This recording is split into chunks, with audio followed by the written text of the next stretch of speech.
And I'm late as usual.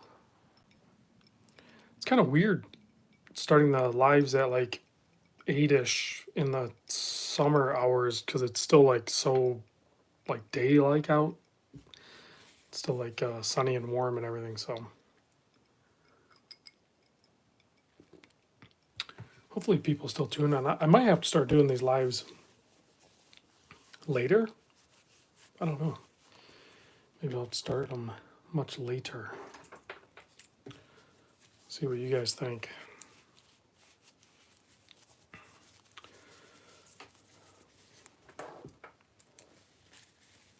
See if anybody tunes in.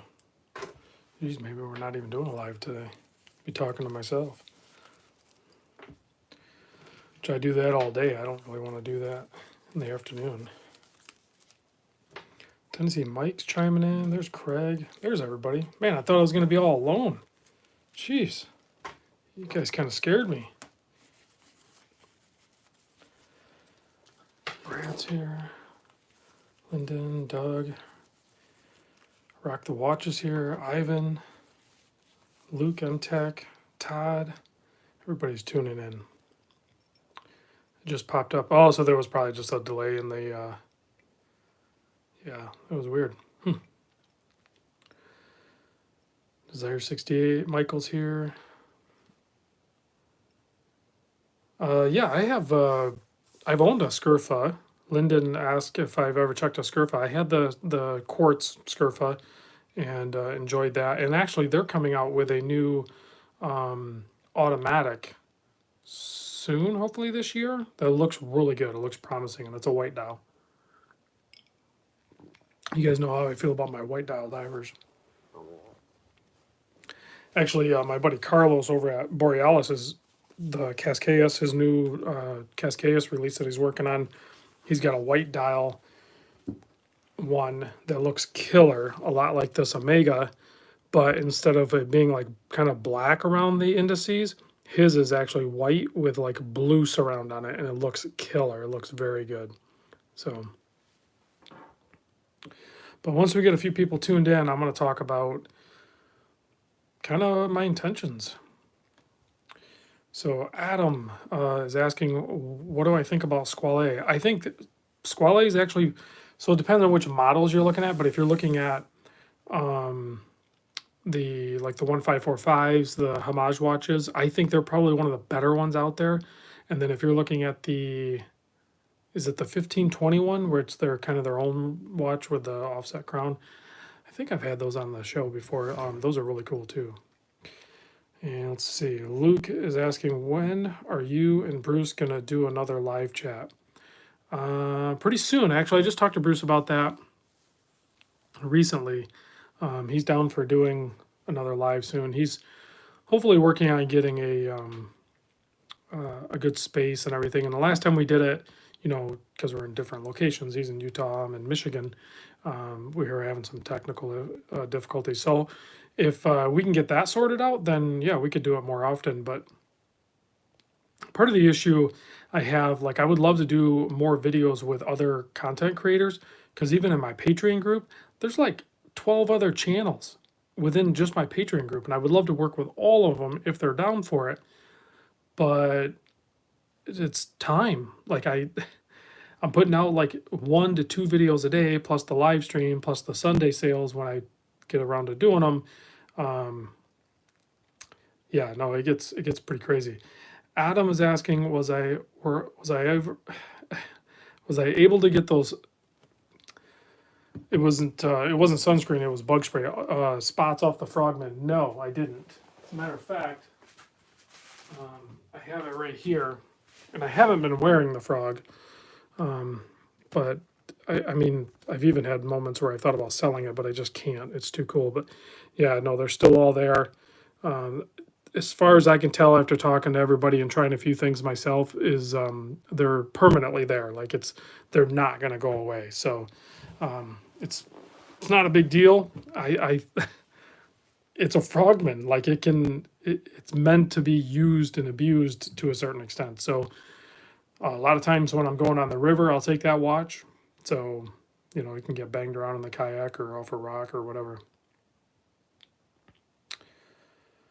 Oh yeah, Lyndon, you have a Squally 1521 for sale on Watch Exchange. That's cool. Oh, somebody's asking about the Trosco Summiteer. Yeah, I just got that one in. Actually, I don't even know if I posted the unboxing yet for it. So,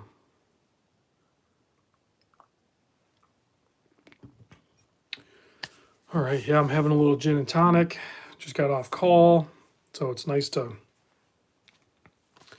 relax and just talk to you guys a little bit. We can talk about some watches, talk about my new found obsession with the Weiss. This guy here, the Weiss Titanium Limited. I don't know what they're calling it exactly, but because you can go on and on with the name. So there's the front. Man, didn't you show the back? Didn't you guys just watch the video on this? Yeah, it's a killer watch, and it's made in the USA. I mean, short of basically, there's some things you can't get in the USA, as far as my knowledge. You can't get the jewels, so he has to source those, then he places them. But he assembles it completely and manufactures the majority of it. Like all the little wheels and the plates and everything, like he makes all that. So it's pretty nuts. Yeah, and it's very good.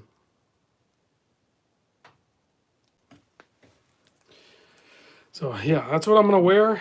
I'm gonna wear it for the live stream, and then I'm gonna box it up and I'm gonna send it back to Tom. Big thanks to Tom for sending this in because it confirmed what I feared, that I was going to actually like it, and I certainly like it to the point where I'm trying to scrounge up $2,800 so I can buy one of these. It would be a lot easier for me to buy the stainless steel one, which has an amazing looking dial and movement on that as well, and those are 1150, which I think really for what you're getting, a USA made, a lot of manufactured in-house stuff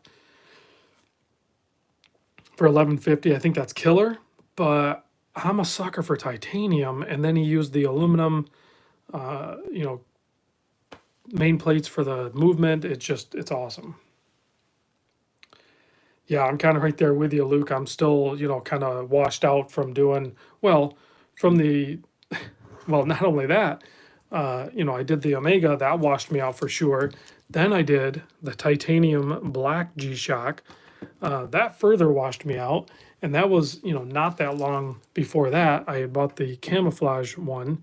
So, yeah, I'm like full on spend. And sometimes you got to like, whoa, pull back a little bit and realize that I don't have that kind of money.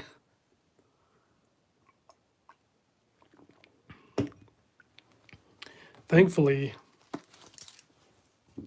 John over at the Watch Gauge actually hooked me up with an insane deal on this guy here. So big props to Watch Gauge over there for that. So that helped out a lot. But yeah, I'm super square heavy and I'm loving it. So, oh, dang, that's awesome, Luke. You picked up the same one.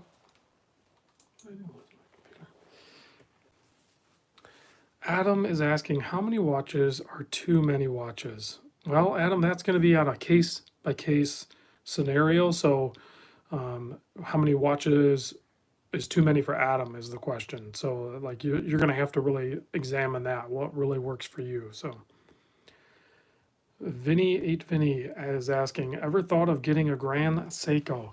Yes, I've come very close to buying a Grand Seiko a few times, but I can't do it. I'm not going to do it. So I would pick up an Omega before a Grand Seiko. Yeah, Justin, you either have to like go all in on the squares or you have to resist. So let's see. Random Rob, give me 7 watches. I'm not sure where that come from, but so Luke, you buy from Exquisite. Yeah, that's where I picked up mine, and I've had a couple of buddies say that they weren't like dealing with them very good as far as like hooking them up with a good price and stuff like that. And then Exquisite kind of dropped off. I thought I was going to work together with them, but they moved on and they're working with a couple other channels now. So, whatever. I'm still working with Saltzman's and Mimo and John over at the Watch Gauge, and who knows what the future will hold. I'm sure I'll work with more people. So.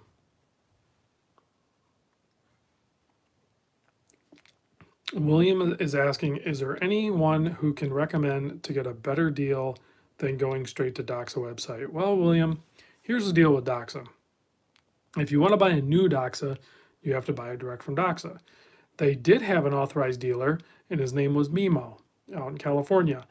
But that whole relationship kind of went south for a few different reasons, which I'm not at liberty to talk about. So you're still going to have to just go right to Doxa. Rock the Watch is gonna buy. You're gonna go metal G. Are you doing just the steel one, like the regular one, or are you doing the titanium? Yeah, Luke. Bruce is working with Exquisite, but I kind of get their decision to do that. Bruce puts out phenomenal content. It's way higher quality and everything like that versus my channel. So I can get them working with these other channels. I'm not mad. I don't really care. So. Let's see. Scott is asking, hey, Rob, do you think the Tron will be a good investment watch? And is this a scumbag thing to do? Well, if you're asking if it's a scumbag thing to do, then I think you already know the answer to that for you, because, buying a watch to lock it down just to profit on it later, there's no problem with that. It's capitalism. You can do that. Anybody can do that. I personally don't have a problem with that. If the buyer's willing to pay whatever market value is for something, that's on the buyer. That's not necessarily the seller's fault. You know what I'm saying? So if people are too slow to react to the market, or if they are saying they don't want to get caught in the fear of missing out, which is a whole, that's the fear of missing out is painted as almost like a negative thing. Well, to a certain extent, certain watches, you kind of should have the fear of missing out because you will actually miss out. For example, the NASA G Shock. So, yeah, you probably should have had a little fear of missing out because guess what? A lot of people missed out and then they're gone. That's it. They're not making anymore. So, was it a legitimate fear? Yeah, because they're gone. Vinny's asking if I still have the Manta. No, I sold that to a buddy in the Patreon group, and he loves it. That was his first Manta purchase, and he absolutely loves it. So, but yeah, Scott. I mean, if you want to pick up one of these, especially if you can buy it at discount. I mean, if you pay full retail at $800, it's going to take a while to get that money back potentially. But I do anticipate that watch actually increasing in value. So. Let's see. Is it bad to keep buying budget watches? Cameron is asking that. So, no, I guess.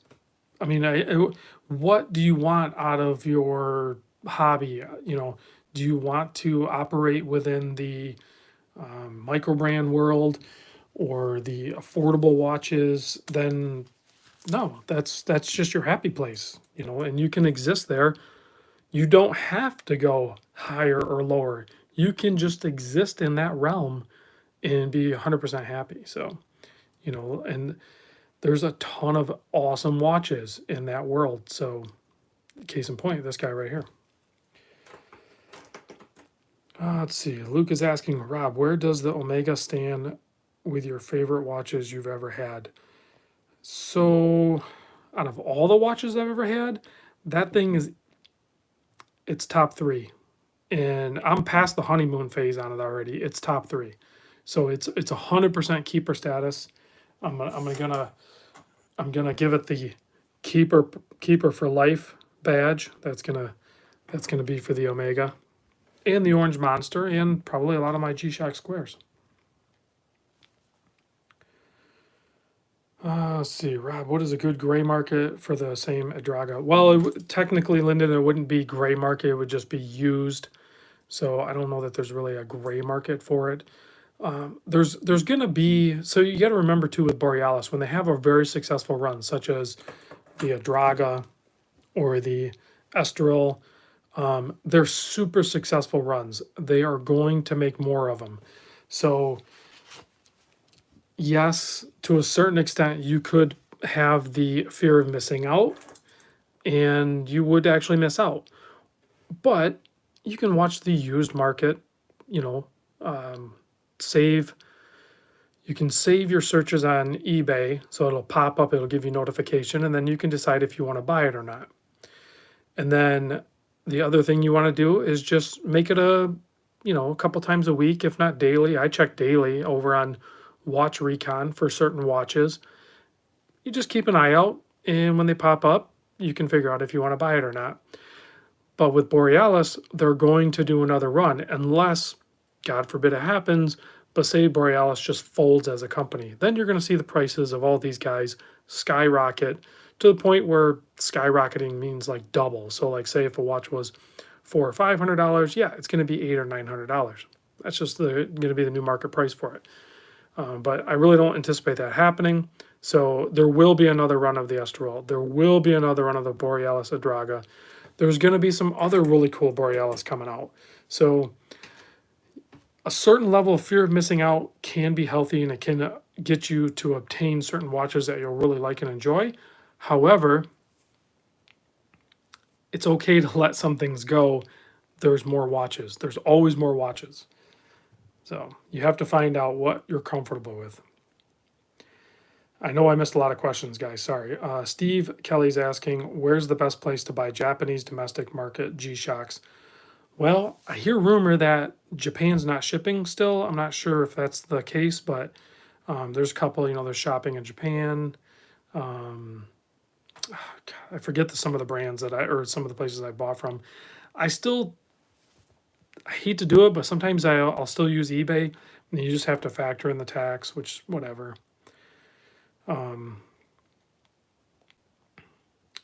Floridian's asking, what are the top 5 resale sites to monitor? So Floridian, what I do is I go to watchrecon.com, and that searches a bunch of different places. It searches Watch You Seek, it searches Reddit, and I think a few other places. I have an account at Watch You Seek, but I can never successfully stay logged in there. So I try to keep a couple of buddies that are regulars on there, and then if I find something, I beg them to message the seller, and that's worked out pretty good for me. But there's tons of places. I'm not super active in buying used. I personally don't like used watches, but I know that's definitely a great way to buy used. But I don't practice that. Watch Recon is a secret, yeah. All right, so I think we have enough people in. I want to talk squares for a little bit. Can we just talk squares? Let's talk squares for a little bit. And then we'll talk about a couple other things that I'm looking at doing for my collection. But as you can see, I'm kind of square heavy right now. But I'm not mad about it. So yeah, Billy Bob's 100% on board with the squares. And a couple of these were actually Billy Bob's watches. He hooked me up. Oh, yeah, I got the gold one. Sorry. Thanks, Floridian. I forgot. I have a gold one here, too. I wish it was the real gold one, but... All right. So, currently, the squares you see on the screen right now are... Hold on. I forgot. There's one more. I had another square show up today. Let's open it up. So, currently, the squares that are in front of you are the ones that I want. So this didn't happen by accident. This one actually just showed up today. So this one, if you guys have ever watched G Shock, I can't say it. I can never say it. G Shocko, like Chicago. I think he lives near Chicago. I think his name is Chavo, too. So I bought this from him. He's a great person to buy from. He's got an awesome channel, and the guy knows G Shocks. So This is my first look at, I actually looked back at some of my old videos. I have not had one of these. I gotta wipe it down a little bit. I have not had one of these full black ones. And my buddy Adam over at 1010 Talk actually purchased one a while ago, and he absolutely loved it. And I know a few other people that have them. So I was like, heck yeah, I'll try it. And I had that vintage one, which, you know, hindsight, I probably should have kept that one. It was expensive, but it, you know, expensive to the tune of, I think it was like $800. I can't remember the price of the vintage one, which was basically the black one, but with a patina look to it. But, you know, now that I've spent thousands on titanium and you know, hundreds on the metal ones and stuff, it was fine. I should have kept it. So and I've had like the blue one on resin strap. I've had a bunch of other ones, but so these ones here are taking up a lot of space on my desk. So these ones here are the ones that I absolutely wanted in my collection. Now, there are going to be more squares released. I have confirmation that there's even going to be more titaniums that are going to be a little bit different color. They're going to be camouflage like this one, but they're going to have a different color tone to them. So you're talking thousands of dollars again, right? I'll have to decide if that's something I want to do, collect the titanium G Shock squares. I honestly didn't think they were going to do... I didn't think they were going to do more titanium. I thought they were just going to do the black one and the camo one. But I did find out they are going to do some more camo ones, but different color tones. So hopefully I'll be able to swing those. I don't know if I will be able to. It's going to be a challenge for sure, especially because, like I said, I already have a lot of money tied up into them. Yeah, I don't think they'll do the Tron in titanium. They're definitely going to do the camouflage. I kind of would like to see... Hey, Terry, thanks for chiming in. I would kind of like to see a like regular toned... I don't know what grade titanium they're using, but if they're using like grade 2 or something, just do like raw titanium and then maybe put like a clear proprietary coating over it or something. That would be kind of cool. Maybe it would look gross. I don't know. You know, but on the flip side, what do I have in my collection that's automatic or manual? I still have my Monster. I still have the SKX. I actually still have a Formex. I have the Borealis, both those, the Adraga and the Estro. Of course, my Seamaster. And then I really want to add this. So, man, I'm really stretched out. I don't know how I'm going to do it. But first world problems, right? So... What was it? Clayton just asked if I had any scratches. So I legit wore my black titanium here for a few days at work. Billy Bob, PayPal credit. Yeah, that's an option that I might actually use. So I wore this guy at work. It did actually take some hits. I know for a fact I hit something. I don't remember what it was, but I hit it hard up here in this area. And if you look... there's not a mark. There's no marks up here. So now it wasn't like a concrete wall or anything like that, but I don't remember what it was. It wasn't plastic. I hit something, and I remember deciding not to even look. I was like, I'm not even going to look because I need to just finish what I'm doing, and then I'll look later. And I looked later, and there was no mark. The other thing is on the clasp. Typically, you'd get some scratches on the clasp, right? Nothing so far. So the coating...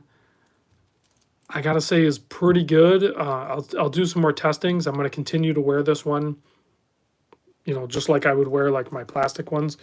Like I wore my 5610 on Combi today, and you can see this one's getting beat up a little bit. But this is just, you know, this is basically just painted on, and you can see it's marked up. But this is quite a bit of heavy use. So even this material here, I think this standout here kind of protects it a little bit, but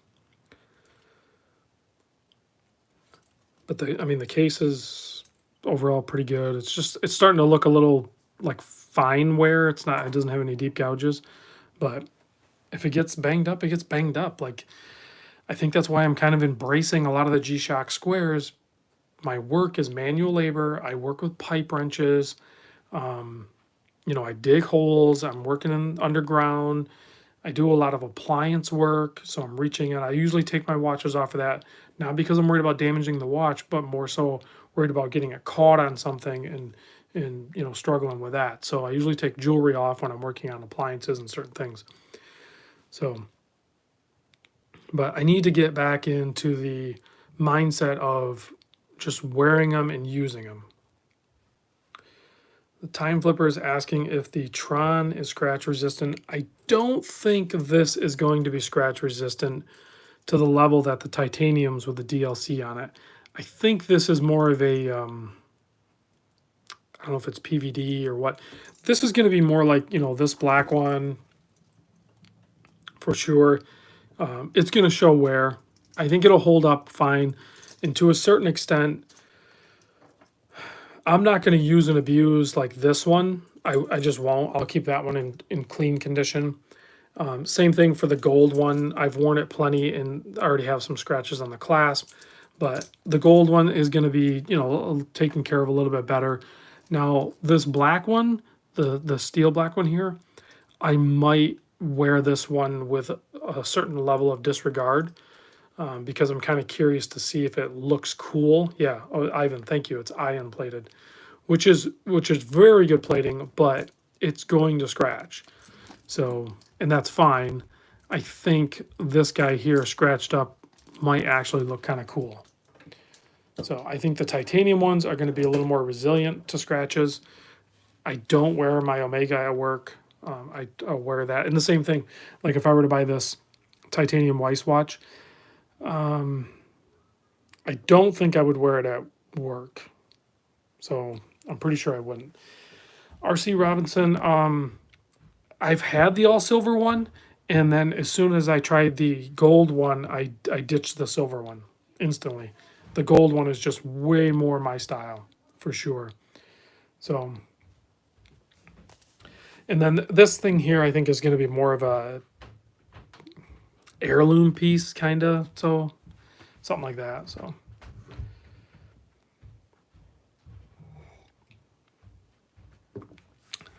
yeah, I flipped it. I flipped it like the day after the day after I received the gold one from Bruce. Not this one, but Bruce sent me his gold one to try out. And I instantly, like that day, I sold my chrome one and bought the gold one. So someone asked, where is the MTG? I sold it. I sold the MTG. And zero regrets. It was an awesome watch. I was glad I was able to experience it, but my heart lies with the squares. Even like the Frogman, I would consider selling that, but it's so cool to just have at least one Frogman. Am I going to go out and buy more?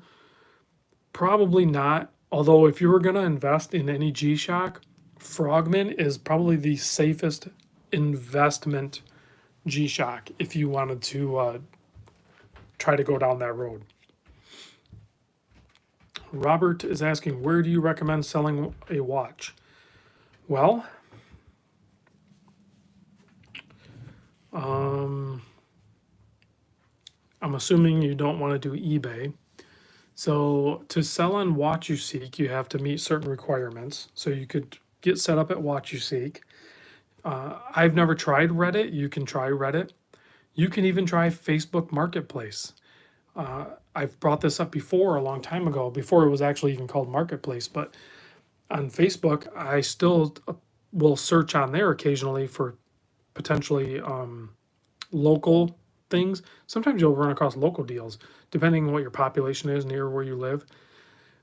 There's potentially opportunity there on Facebook Marketplace. And I think that could expand potentially. But as far as...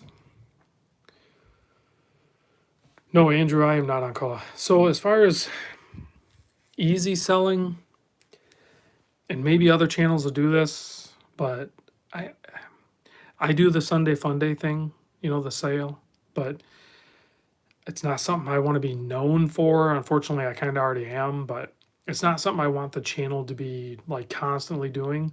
Maybe once a month or something, but for the most part, my Sunday sale is like some close friends that I know, like, because I get emails all the time. And in my Patreon group, actually, because I didn't do Clayton brings up a funny thing here. So in my Patreon group, because I didn't do a Sunday sale, I think everybody was feeling they were missing the Sunday Fun Day sale. So like everybody on the Patreon group was like buying and selling. It was crazy. And there was some amazing watches on there. I think there's still actually some very cool watches still available on there. But that's private. My Patreon group on the Discord chat is private to just my Patreons. So yeah, and there's all different levels to the point where some guys were selling like cleaning off their desk essentially. Like here's like 5 or 7 watches that I don't wear. Give me like $50 for them, and boom, gone. Somebody would swoop them up. And then they're all the way up to there's a Grand Seiko that was on there or is on there. There's a Tudor that's on there. So there's everything in between. Tag Heuer, just everything. My Patreon group is growing to the point where I think there's 70 members right now, and all of them have amazing collections, and they're all positive people, and they're easy to buy and sell from. So it's just a really good community. I have to be careful though, because I don't want that to become a monster. Like I have to keep it kind of maintained. So I cap like the one tier, I keep it capped, and then there's another tier that I haven't capped yet, but I might have to, depending on what kind of response I get on it.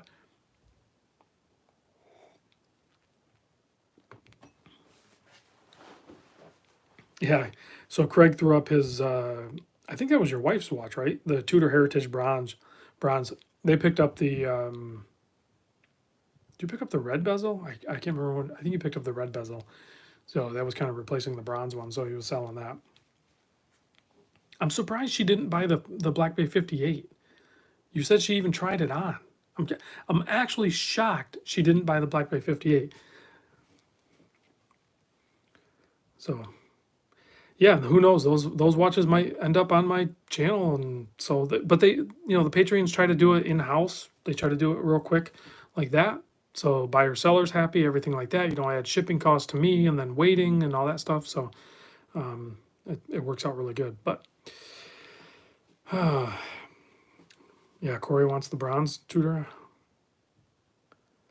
Oh, she wanted the red bezel. Yeah, they need to. Tudor needs to make more of the Black Bay 58s, and I kind of wonder if they would have, if Basil World would have went and everything like that. Yeah, Terry, the Black Bay 58 is awesome. I'll say Brandon is asking, did you sell the Christopher Ward? If so, why? Yes, I did. This is why. And this is why. There's nothing wrong with the Ward. You can 100% buy a Christopher Ward and be completely happy with it. I did it incorrectly. I was doing it as a substitution, and I've preached to you guys, don't buy watches as substitutions for what you actually want, and that's what I've done. The Christopher Ward, especially the 42 millimeter for me, is a phenomenal deal. It's a phenomenal watch. But ultimately, I wanted this guy here. So, and I have it now, so.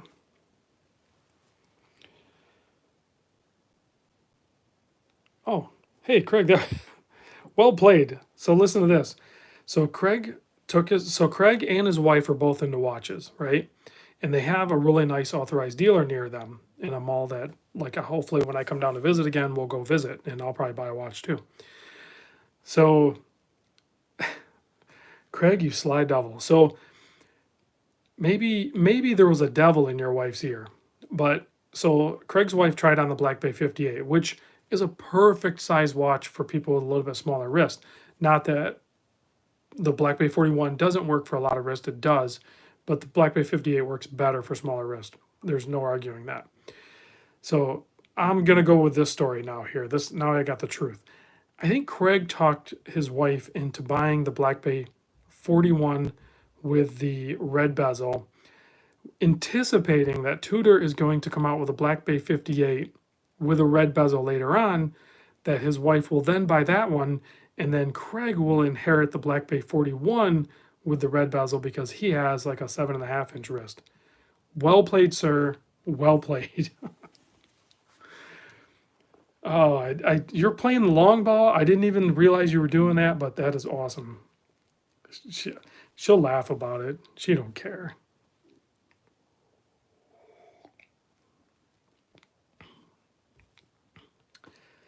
All right. I might have to pour some more gin and tonic, guys.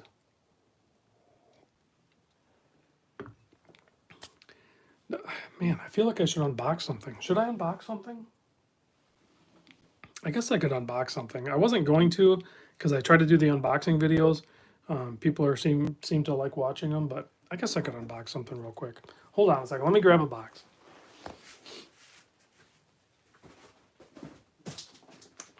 So Homer sent me. Oh no, you're not late. We're like halfway in. I usually go about an hour, so you're not late. Let's see. Jay Rees has their. Oh, by the way, I shipped out your. I did your shipping thing on your. Hopefully, it came in your email. But has there been any underground talk of the Black Bay 58 coming in different colorways?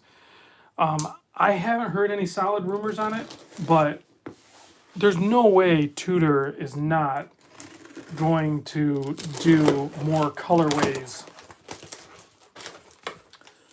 of the Black Bay 58. That thing, I mean, for the most part, everybody is sitting on waiting list for that watch still. So there's no way they're not making more colorways. I think that's a safe assumption that that's gonna happen. So Homer sent me. Let's see. I'm opening the packages. What do we have here? So we have this. He sent me a long love note too. I'll read that in a little bit. What do we have here?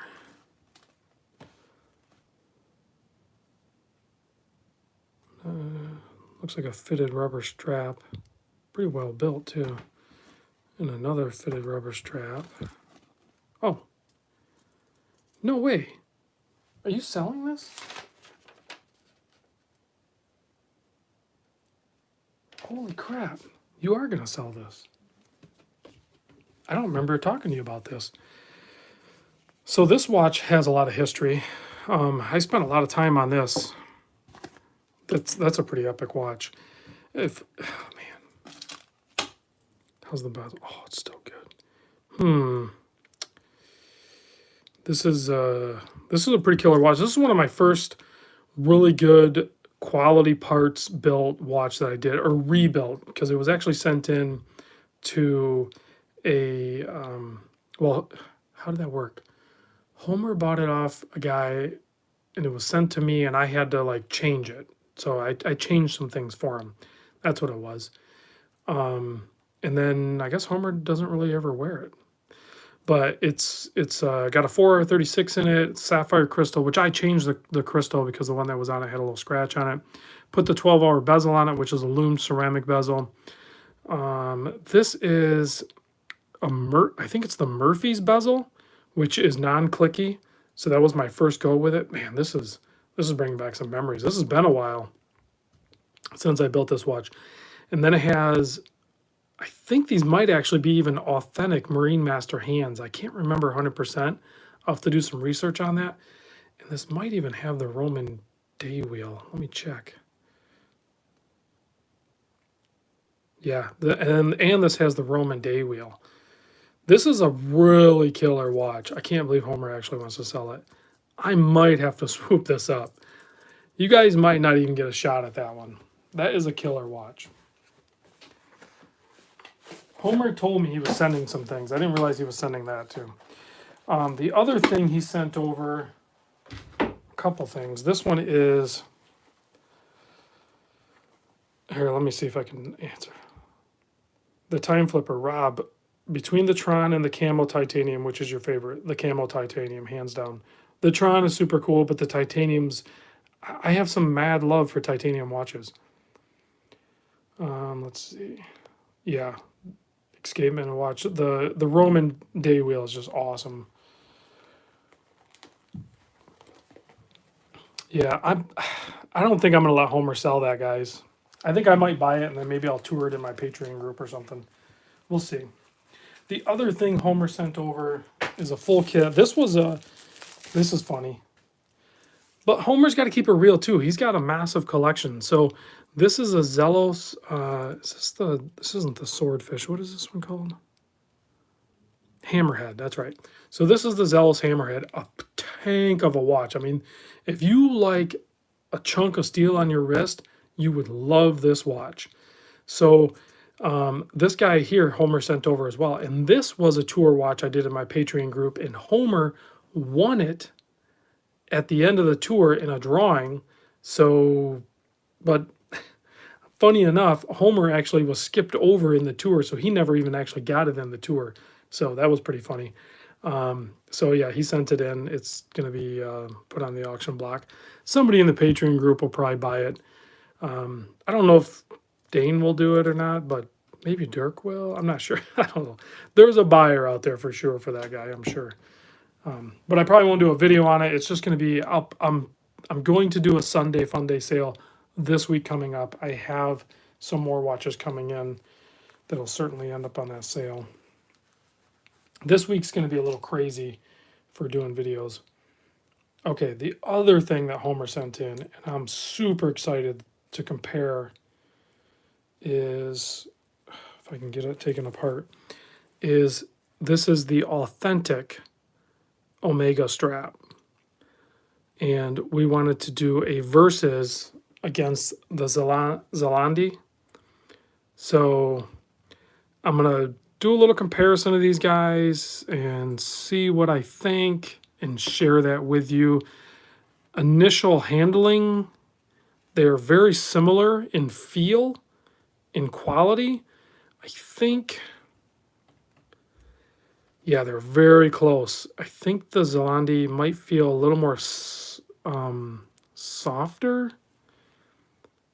whereas the Omega feels maybe a little more tougher. I don't want to say rigid because it's also very soft.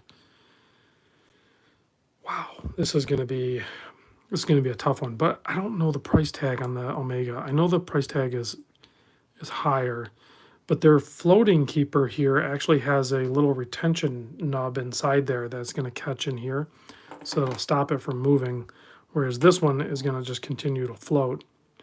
I haven't had a problem with that. My main thing is I want to know if, see how the Zalandi actually sits up higher than the lugs?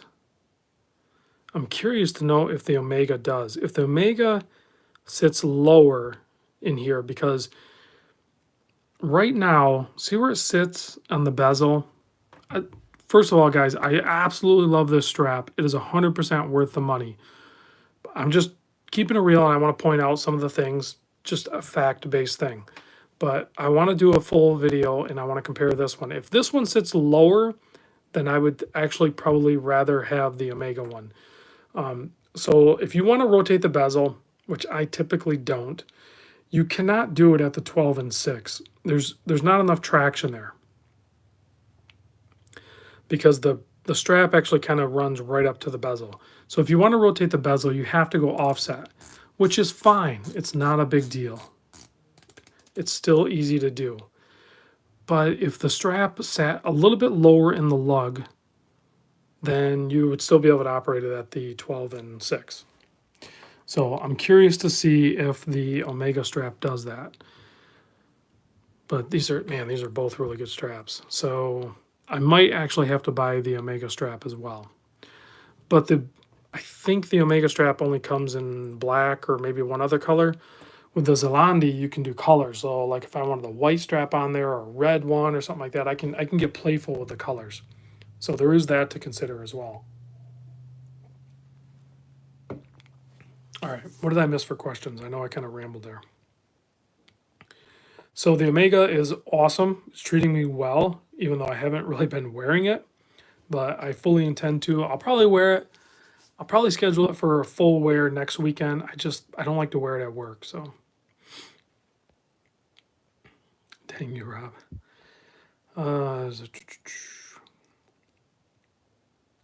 Let's see. Clayton. is asking, good question, Clayton.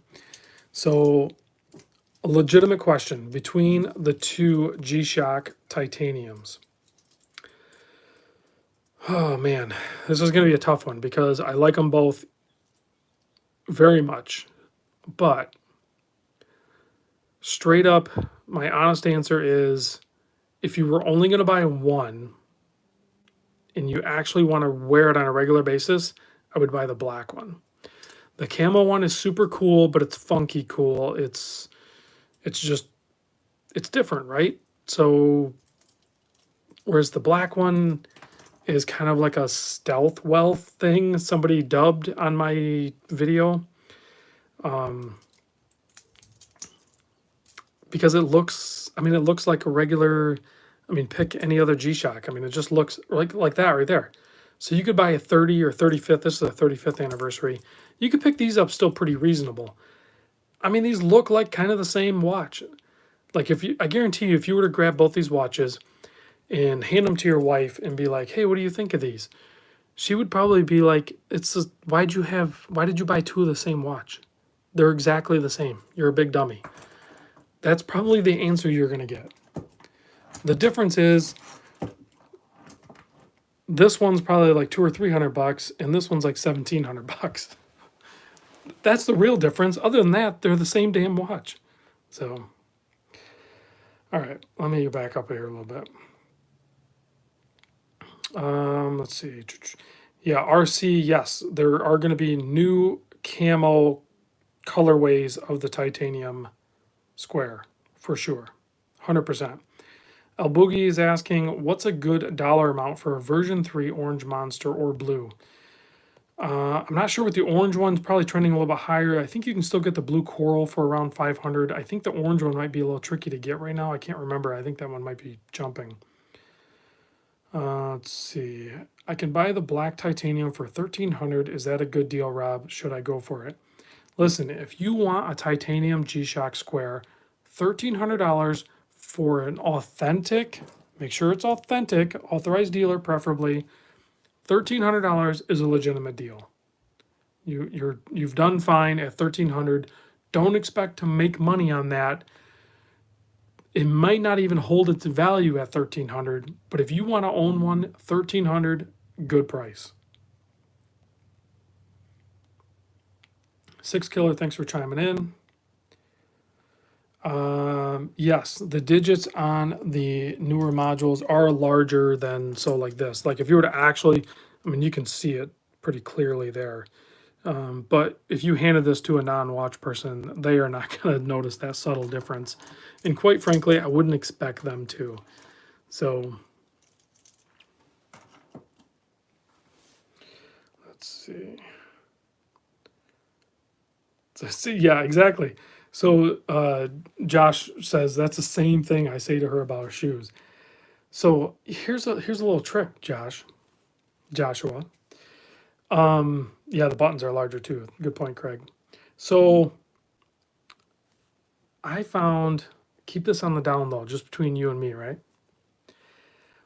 My wife loves purses, right? She doesn't really, she's into shoes, but she's not into shoes like she is purses. And she has a difficult time spending money on purses. But when she's in the mood to look at purses, I will go to the store with her and I will drag her butt over to the expensive purses. And when I say expensive, I mean like 200 and up. That's a lot of money for her to spend on a purse. And I will help her and I will get involved and I will learn about purses. I know this sounds messed up, but I'm telling you guys, this will pay dividends. If your wife is into shoes or purses or something like that, learn them, understand them, be helpful and offer valid input to them, and then encourage them to buy nicer ones and step it up in a tier. And the reason I say that'll pay dividends is because when you go to buy the next watch and it's a little bit more money or something like that, and you're trying to share it with her, you are involved in her hobby and she's involved in your hobby at that point, and it becomes more relative to everybody involved. I seriously, guys, I do it with the purses. I get in there and I'll open them up. I talk to the salespeople. I'm checking them out, looking at the stitches, looking at the brand. I know for a 45-year-old man that's been married for 26 years or however long I've been married, I know way too much about purses, but I did it intentionally. I'm telling you, it works. Do it. If your wife is into shoes, learn the shoes. Get involved.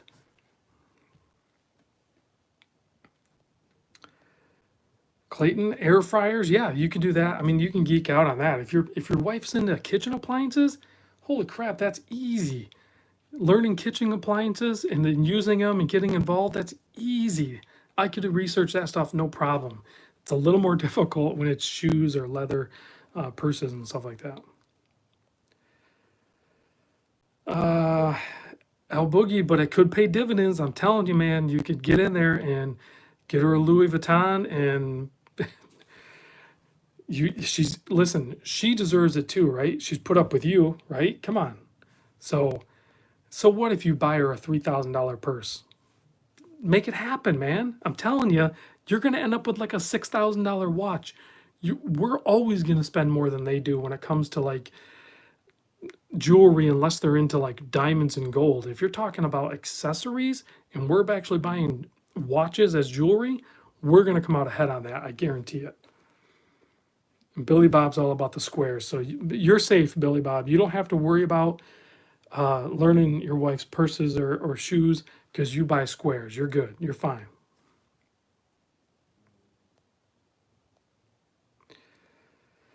Yeah, but so you know what? Sometimes it's not even like you don't necessarily have to. I don't mean like you have to buy it for her. Like a lot of our wives work too, right? They have their own money, but I'm not saying you have to buy it for her. But like get involved and push them over the edge, nudge them to the like what they really want instead of settling for something else.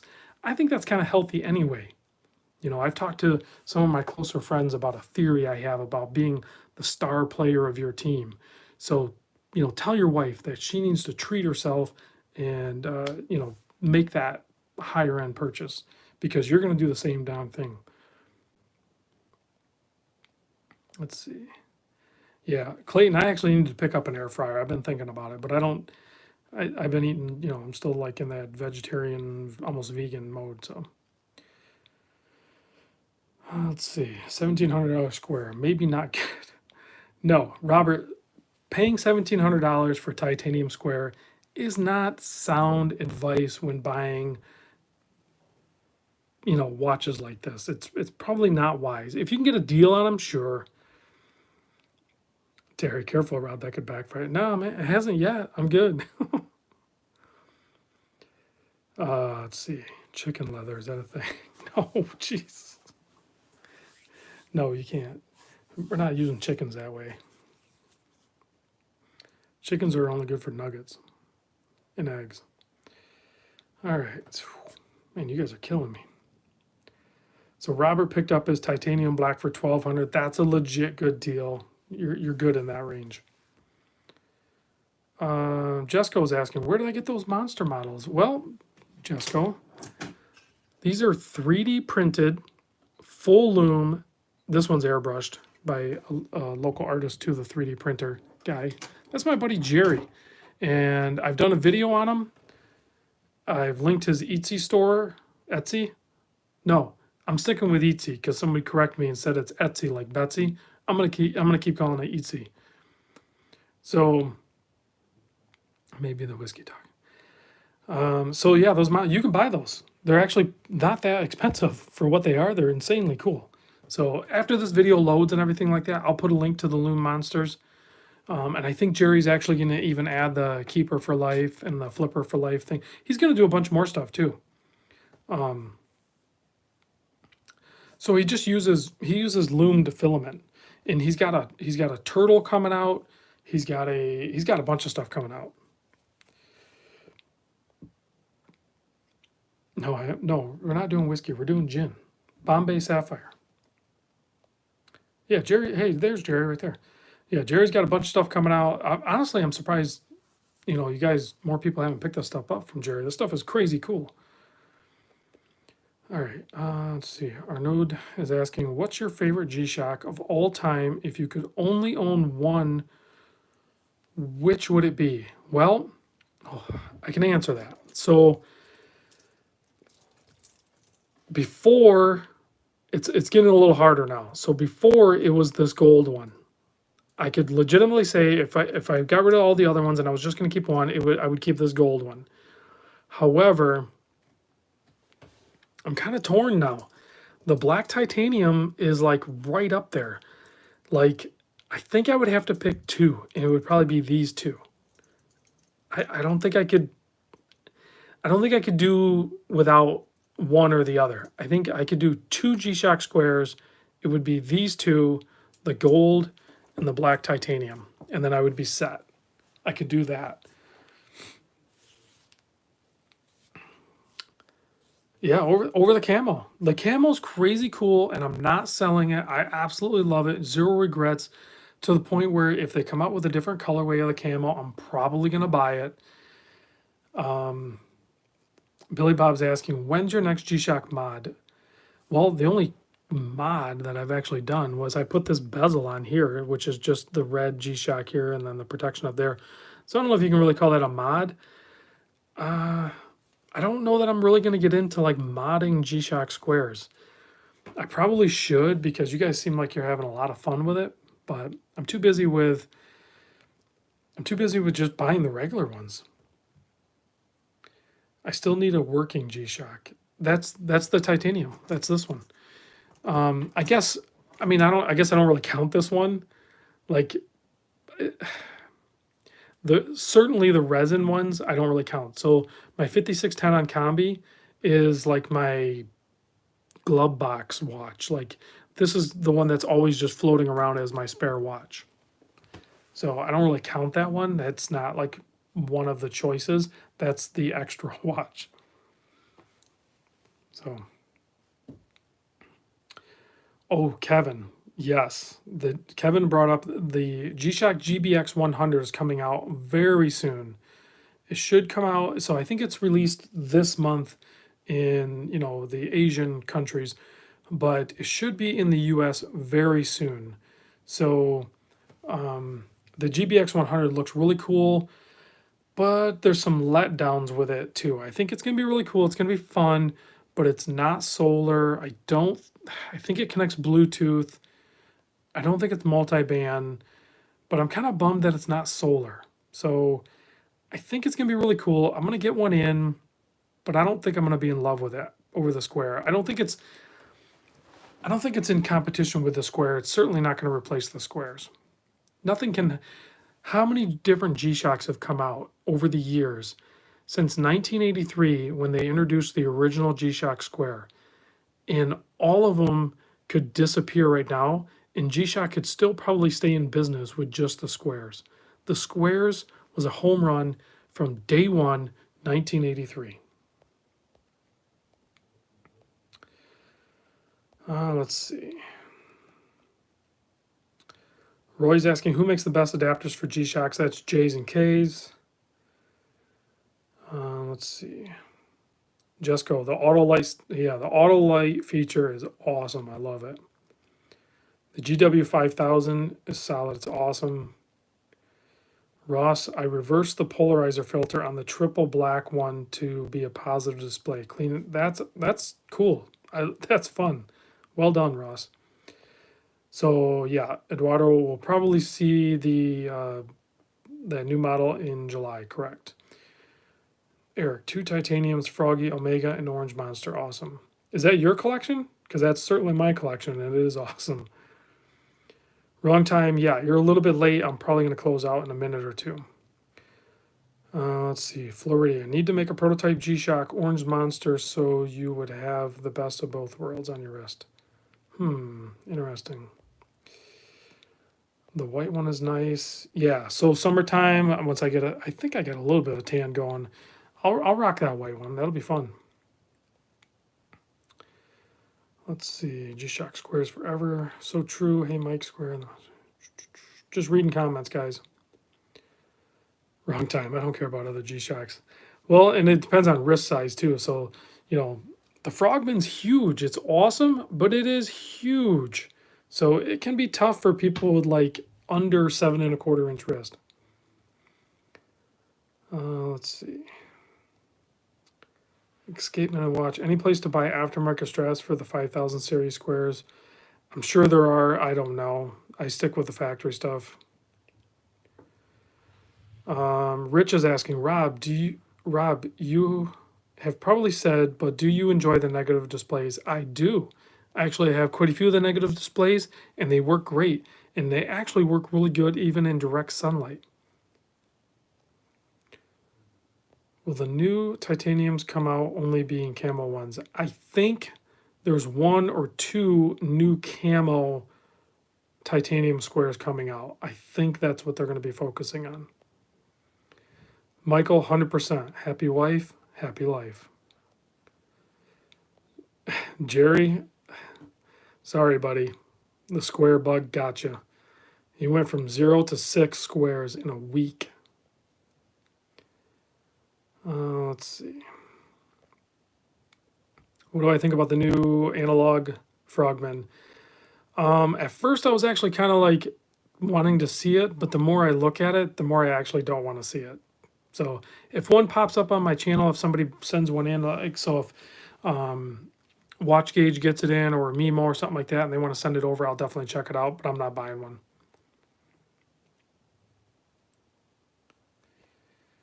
Wow, I'm trying to keep up with comments, guys. Sorry. Jessica, is that a turtle dial? Yes. So this is an authentic, because this mod actually happened before there was even a bunch of fake Patty dials out there. So this is an older Patty dial. SRP A21, I think is the model number. And then I'll double check, but I think these might be authentic Marine Master hands. Maybe not. I can't remember. But they're definitely of good quality. The loom is really good. I'll do a loom when we close out because we're already over 60. And then it's the Murphy bezel, which you don't see a ton of people use. And I'm not even sure how much Murphy's around still. And it's an authentic SKX case. And then it has the 4R36 movement, SARB 059 crown, and then a Angus Jubilee scratched up, Homer style, no big deal. But this thing has some heft to it. And then the bi-directional action on this is the best I've ever had. So killer watch, awesome build. I might even do another video on it. I'm way behind on videos, guys. Way behind. So I know this would be an easy sell, guys. But I don't have a modded SKX right now, and I don't feel like building one. And this one's like one of the first ones I did, and it was a rebuild. It wasn't even a build. I like had to undo some stuff and then redo some stuff to Homer's spec. So it's a pretty killer watch. Let's see. So I'm going to probably close out here. So yeah, the bezel action is awesome. So yeah, I'm going to close out. I'm already over an hour. I'm going to turn the lights out. We're going to look at the loom. These G Shocks, none of them are going to show any loom. Jesco with a solid offer of an F91W for the SKX. I'm going to sleep on it. I'll let you know. So let's check out the loom monsters. We have some other loom going on. Of course, the Omega, even the Weiss. Even the Weiss showing off with some loom. We got the Trosca in the background. Look at the overpowered Seiko mod. Killer loom on that. Thanks for tuning in, guys. I appreciate it. I'll see you on the next vid.